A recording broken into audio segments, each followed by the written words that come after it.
Welcome to another episode of Writings from the Hills, and today I'm going to be reading a book called The Hidden History of Cincinnati by Jeff Suess, or Suess, probably Suess. Anyway, this was we received permission from Arcadia Publishing to use this book for our programming, and this actually was just copyrighted in 2016, so it's a relatively new book. And it has all kinds of different sections about Cincinnati, and it starts with different sections. The first one is the early days, and then it goes to the Civil War, the Queen City of the West, and the 20th century. And I think today, let's do a reading of A Visit to Hell on page 38. And this is in the section the early days. The Western Museum, as envisioned by Dr. Daniel Drake and the Western Museum Society in 1818, was to be a collection of scientific materials, prehistoric bones, mineral samples, Indian artifacts, and wildlife specimens. To educate the city's inhabitants on the natural history of the region, they were settling. John James Audubon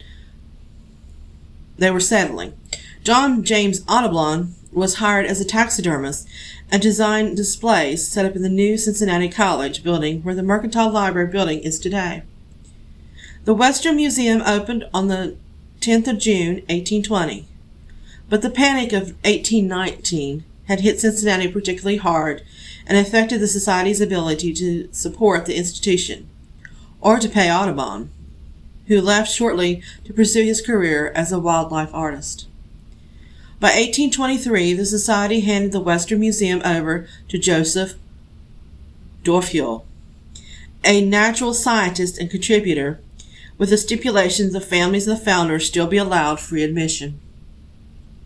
Dorfield was faced with some same financial situation, and the initial public interest waned.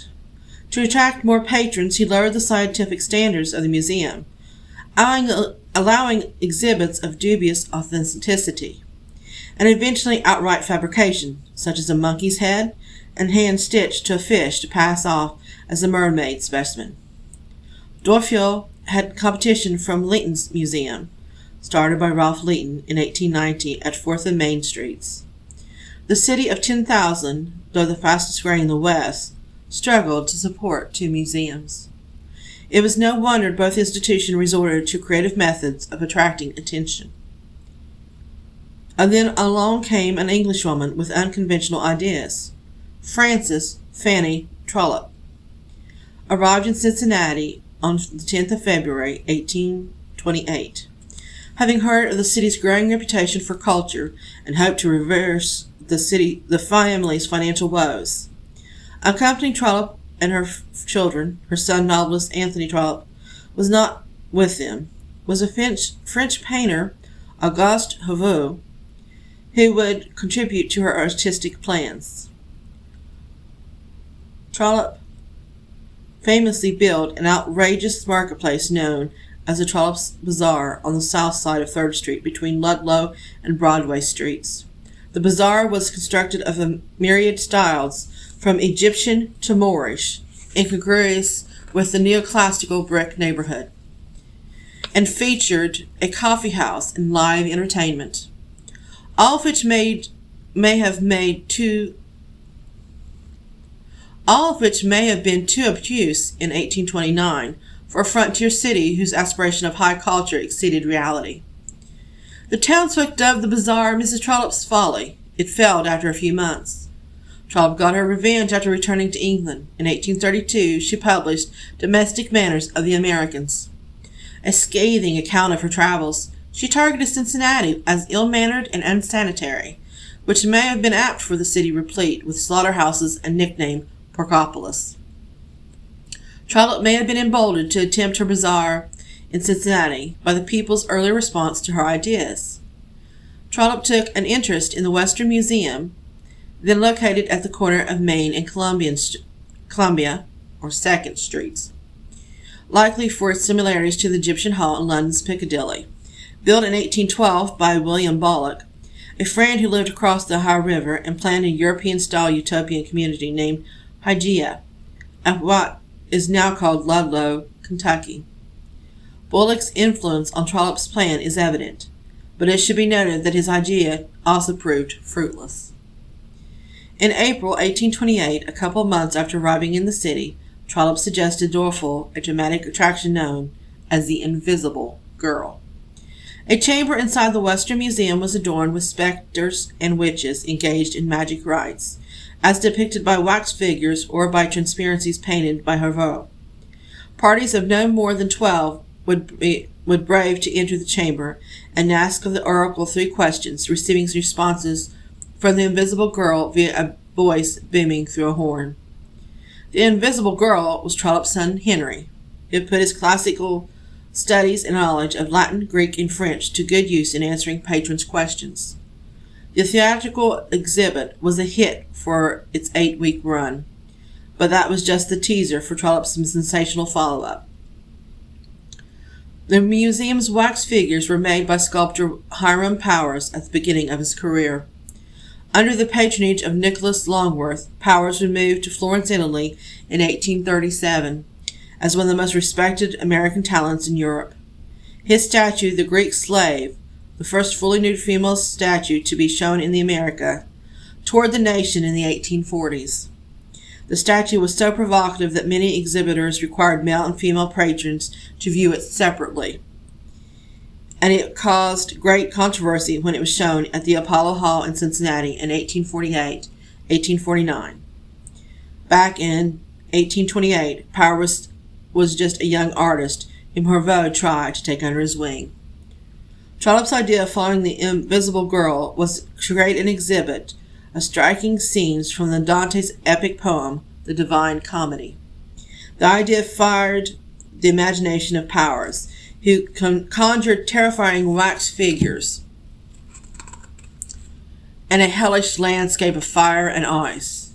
The attraction, called the Infernal Regions, opened on July 4th, 1828. Hervaux had painted transparencies showcasing purgatory and paradise, but it was Powers' Inferno that people came to see. After paying 25 cents, patrons climbed stairs to the museum's second floor, where they found a 20 by 12-foot chamber out of a nightmare. The scene was placed behind iron bars, adding a sense of danger that had to be contained. Powers explained, "Behind the grating I made certain dark grottos, full of stalactites and stalagmites, with shadowy ghosts and pitchfork figures, all calculated to work on the easily excited imagination of the Western audience." The central wax figure was of Minos, the judge of hell, sitting on the throne of darkness, and dressed in a sable robe that revealed his horns, cloven foot, and barbed tail.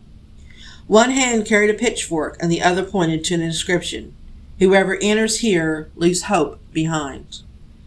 On the devil's right was the frozen lake with the heads of condemned souls in the throes of suffering, surrounded by hideous imps. To his left, a skeleton ascended an icicle staircase amid hellfire pouring from its sockets. Discordant, unearthly voices and groans imitated from the rooms below.